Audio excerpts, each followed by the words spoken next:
안녕하세요. 반갑습니다. 오늘도 하나님 말씀으로 하루를 시작하는 모닝빵에 오신 여러분들 주님의 이름으로 환영하고 축복합니다. 하나님께서 이 세상을 창조하실 때 가장 먼저 만든 사람은 아담과 하와였습니다. 인간의 출발은 남편과 아내, 즉 부부로 처음 출발을 했어요.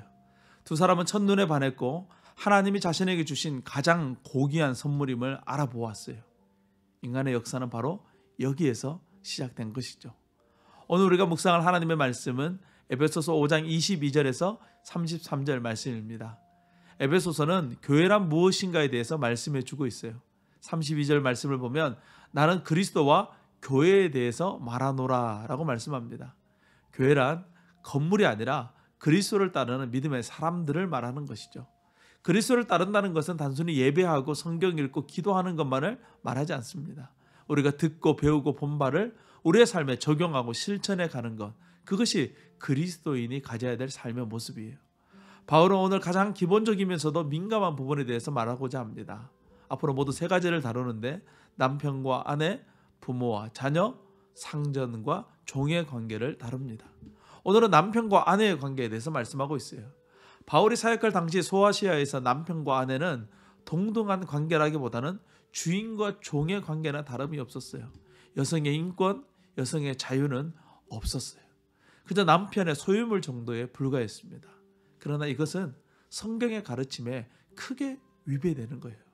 하지만 그럼에도 불구하고 여전히 교회 안에서조차 그리스도인들이 아내를 동등하게 대하지 않는 경우가 많았기 때문에 바울은 그것에 대해서 오늘 말하고자 합니다. 바울은 지혜롭게 성도들을 진리 가운데로 인도합니다. 먼저 아내들에 대해서 말하죠. 자기 남편에게 복종하라. 지금까지 우리가 남편에게 복종한 이유는 전통이고 사회적 통념이었기 때문이었지만 이제는 달라져야 된다는 거예요. 예수님과 교회는 신랑과 신부의 관계인데 교회가 예수님께 복종하듯이 남편에게 아내들은 복종하라 라고 말합니다. 이것이 하나님의 창조의 질서라는 거예요. 이제는 아내가 남편에게 복종한다는 것이 하나님의 말씀에 근거한 복종이어야 된다라고 말씀하고 있는 것이죠. 그러면서 자연스럽게 다음으로 넘어갑니다. 남편들에게 말합니다. 자기 아내를 사랑하라. 여기서 사랑하라는 말은 아가페의 사랑을 말하는 것으로 무조건적으로 사랑해야 된다는 것을 말해요. 아내가 복종하기 때문에, 아내가 무엇을 하기 때문에 사랑하는 것이 아니라 내가 그 아내의 남편이기 때문에 사랑해야 된다라고 말하고 있는 것이죠.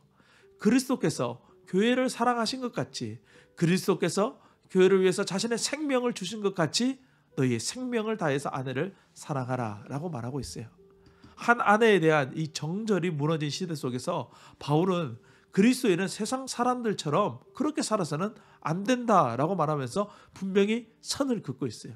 한 남자와 한 여자가 서로 부부로 서로를 향해서 사랑의 감정을 가지고 전심으로 존경하고 사랑하는 것, 이것이야말로 그리스도인 가정이 가져야 될 올바른 모습이라는 거예요. 육체적으로나 정신적으로 다른 사람을 사랑하거나 마음을 줘서는 안 된다라고 말씀하고 있는 것이죠. 우리는 바울의 논리를 잘 이해하는 것이 중요합니다. 바울은 하나님의 말씀을 근거로 그리스도인들이 자신의 삶의 방향을 정하고 그 방향을 따라서 나아가야 된다라고 말하고자 하는 것이죠. 오늘 저와 여러분의 삶의 방향의 근거가 말씀이 되어야 된다는 거예요. 그래서 우리가 하나님의 영광을 드러내는 삶을 살기 위해서는 날마다 하나님의 말씀을 묵상하는 것이 너무나도 중요한 거예요. 바로 거기에서 참된 행복의 열쇠가 있는 것이죠. 오늘도 이 하나님의 귀한 말씀을 통해서 하나님의 진리를 깨달아 그 진리를 따라 믿음으로 승리하는 우리 모두가 될 수 있기를 주님의 이름으로 축원합니다. 오늘도 승리하세요. 샬롬.